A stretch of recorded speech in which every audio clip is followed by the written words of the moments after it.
Hello again, this is Jeff Scott, your instructor for the complete ASP.NET course. We've been working in Lesson 9 here on master pages, and we've created a couple master pages and talked about the importance of master pages as far as consistent layout and the difference between a master page and a content page. What I'd like to do is talk about using a centralized base page in just a minute, but before we do that, I'd like to talk a little bit about the ASP.NET Page Lifecycle. All right, so that's what this lesson is going to be about. Then we'll go into other lessons on master pages that will talk about themes and skins. All right, so I pulled this off the net, and it's a little overview of the ASP.NET Page Lifecycle. It's very busy. There's a lot of stuff in it, but let's just talk a little bit about what's in here. All right. So you're at the browser, you make a hypertext transfer protocol request. All right. Then a lot of stuff happens in here. I mean, do you have to worry about it? It happens kind of internally. IIS loads the isap.dll file. It processes the request. It loads the ASP.NET isap.dll. It generates the HTTP runtime. It generates the HTTP application object. It creates the page object, and it initiates the ASP.NET Page Lifecycle. Well, that's kind of what I want to talk about in here right now. So really, again, the first thing that's happening is a page request. All right. With the page request, what the browser is doing is it's making a request to an ASP.NET page, or a page that's housed on a server that's using ASP.NET. All right, that's an ASPX page. When the web server, what the web server will do first is it will look to see if possibly that web page has been used previously and is cached, C-A-C-H-E-D, cached, or basically added to computer memory. And if it is, it'll bring up the cached page. All right. And if it's not, then it's got to bring it into memory, and this start phase, which is next here, is going to begin. So we go from the page request into a start phase. All right. And in the start phase, the page gets access to different properties. All right, like request and response, like HTTP request and HTTP response that we talk a little bit about in here. All right, those particular properties are used, they interact with the page's environment. All right, so there's also a bunch of other stuff that's not all shown on here. For instance, there's a pre-init, P-R-E-init, a pre-init event that gets raised to signal that the page is about to go into its initialization phase. That's right there. During this page initialization phase that you see down toward the bottom of the screen, the controls that have been set up on a page, either that you set them up or you've programmatically put them in so that they'll be added when the program begins, they are now available. And the class fires a series of events. It fires an init event, an init complete event, and a preload event. After the preload, it goes into a load event.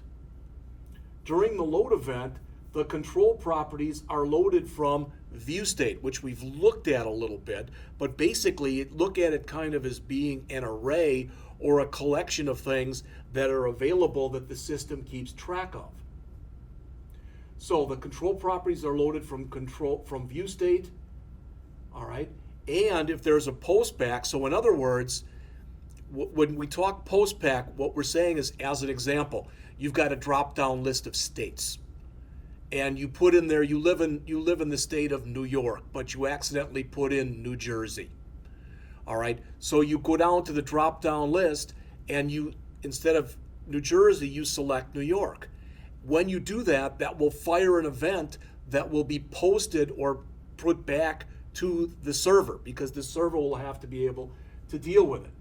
So again, if you change a selected item in a drop-down list, it causes a postback. just as an example. There's other things that cause those to happen also. After all that's done, there's also a validation phase. Now, we're going to go over validation in an upcoming lecture, but the idea is the system has to make sure during the validation phase that the validation controls are being processed. And if you say, I don't understand, you will when we get to that point. Validation controls are most often used with forms, all right, and most often not only are they used with forms, but they're used to make sure that the information that a user puts into a form is valid. So if you've got a required field and you leave the field off, you can flag that as an error. All right, if you've got a field that says it's got to be within a certain range, maybe an age field that has to be between 1 and 125, you can flag that. And there are other things. And again, we'll talk about those soon. All right. Okay, when we do have one of these postbacks, there's postback event handling that takes place. So the controls on the page may raise their own events. All right. I've given you an example already. When you change what's in a drop-down list, it can raise a selected index changed event if you choose a different option. All right, that gets us over to pre-render. We're about to show the page.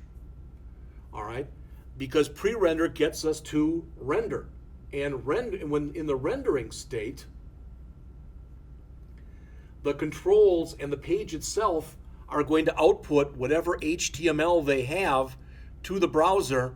They'll save that information to view state, and if and when it's necessary after they've rendered, they'll unload. And during this unload event, which is more or less a cleanup phase, then the resources that they have can be released. Now, an important thing to realize right here is these events that we're showing on the page or on the screen right here, they fire at the server. They don't fire at the client. All right. So, for example, if you change the text in a text box, the text changed event of the text box control will fire at the server, but only after you post that information back to the page. All right. And it's important that you have at least a superficial understanding of what's going on here, because certain actions can only be performed at certain times during the life cycle. So we'll hit on this again later. We'll talk about it again later. All right? But I just wanted to give you that as a brief introduction before we go on here. All right, so what I'm going to do is I'm going to come in here, and I've made some copies of this duplicate website. This is the one that we duped, so to speak.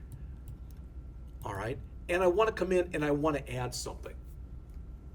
All right, by default, every single time that you go and you create something, let's just take a look. Here's our about page. There's not much in it.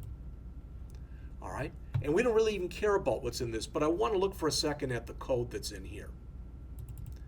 And you'll notice that right here, it says that the about page, and then it's got a colon here, and it says page. What this means is the about page inherits from page. And what page is really it's system.web.ui.page. And since we added this using statement in here, we don't have to type in system.web.ui, we only have to put in here page. So every single page that you create is derived directly or indirectly from system.web.ui.page. That means that whatever behavior has been defined inherently in that particular class, your pages will have that particular behavior. All right. Sometimes, though, that may or may not be enough. In other words, what I like to do right here is I like to check to make sure, and you can see we put a title into our about page, we put a title into our contact page, we put a title into our default page. All right, so they all have titles. All right, we could change them to contact page. Again, just to try to make this a little bit more standard. All right, so they all have a title. But what we could do is we could check in each one of those pages to see if the title existed, and if it did not exist, we could have some kind of an error come up, all right, to tell the user we need to have a title, as an example. Okay, so what we can do in order to do that, rather than adding the behavior to each and every page, we can create what's called a common base page. And all of the pages can then inherit from that common base page. And that's what we're going to do right now. All right? So in order to do this, there's really two things we're going to have to do.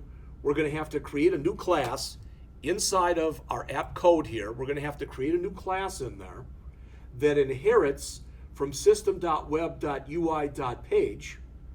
And we'll have to make, after we make the changes and add that stuff, then we're going to have to change in each one of these.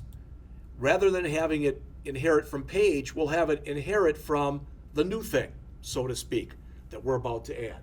So we're going to do that right now. All right? So we're going to create a new base page class in our app code folder.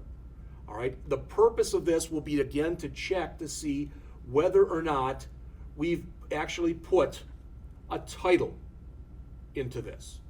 All right? So to start off, what we're going to do very simply is we're going to right mouse click on our app code folder, choose add, choose new item, and we want to choose class. Now we can call this anything we want. All right, if you notice the other classes that are in here, we've got bundle config, identity models, route config, startup auth, startup CS. These are all system classes. These are all things that we have had added for us. But we want to add our new one, our own right now. So we're going to call this, for lack of better words, let's call it what it is.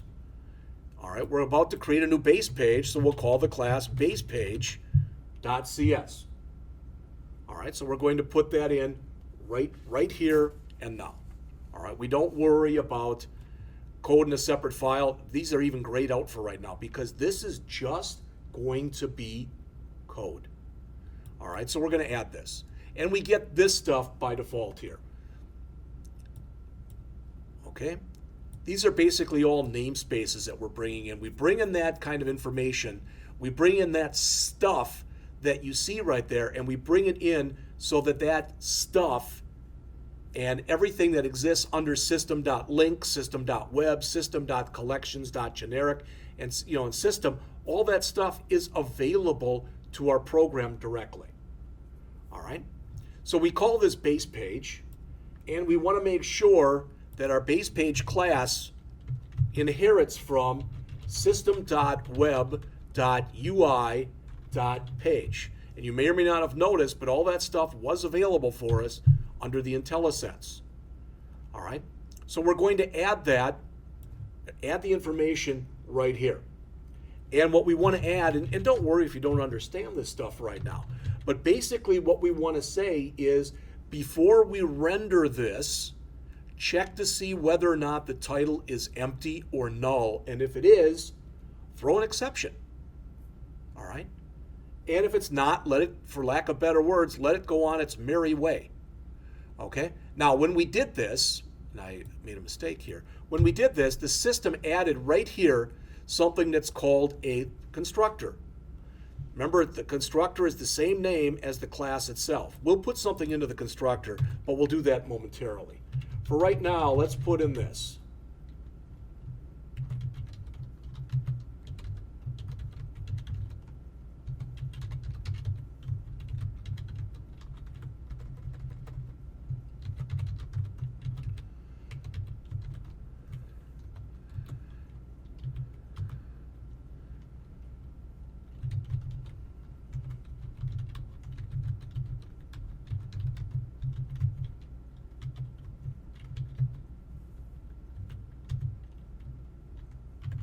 I'm going to explain everything we're doing here in just a second.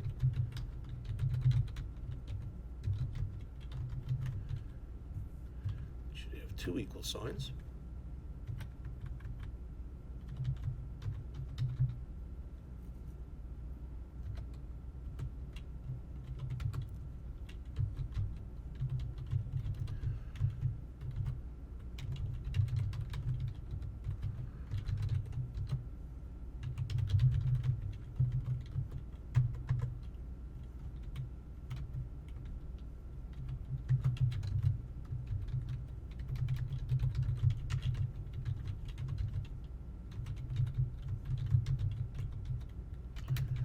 Empty, I think, is a better word there.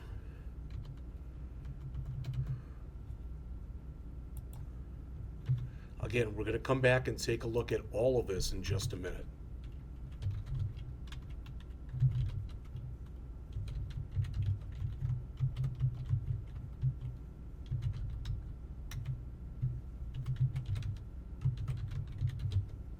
Okay, so we've added this new class, and in this new class, which inherits from system.web.ui.page, remember, we could have come in here and done this. We could have said using system.web.ui.page. All right, and I guess we could have, but right there, if we did that, it says it's not a namespace. I could show you that, but then we'd have to go in and add a reference to it, which would just take a little bit of time. So I guess rather than putting it in there like that, we'll just leave it right here, all right, where the system will understand it. And what we're saying is before we render the page, so we're in the pre-render, object right here is whatever caused this to happen. That's the sender. Event args are any arguments the system needs. They're put in here, that, for lack of better words, an array called E. Now, you'll see this kind of thing too, for example, with a button.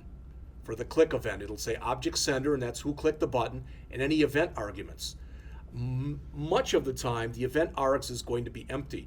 Where the event args will be important is, for example, if you've got a mouse click event args will show you your coordinates on the screen for the mouse click event, okay? So what we're checking in this routine right here is we're saying in this pre-render event, if the title, and I put a trim in there, so sometimes people try to get around these things by hitting the space bar a couple times. No, this is going to remove any initial or beginning or ending spaces. So trim the title, so get rid of any beginning spaces and any ending spaces, and after you do it, if either it's empty, so if it's equal to double quote, or it's null, all right, somehow something weird happened, then we're throwing our own exception, our own system argument exception that says page title can't be null or empty. All right, so again, we're checking to see whether or not there's anything in the title. If there's nothing in the title, we're going to have our own error message come up. And the system is not, for lack of better words, the system isn't smart enough. I don't know if you want to say that, but in C# you need to manually hook up the handler.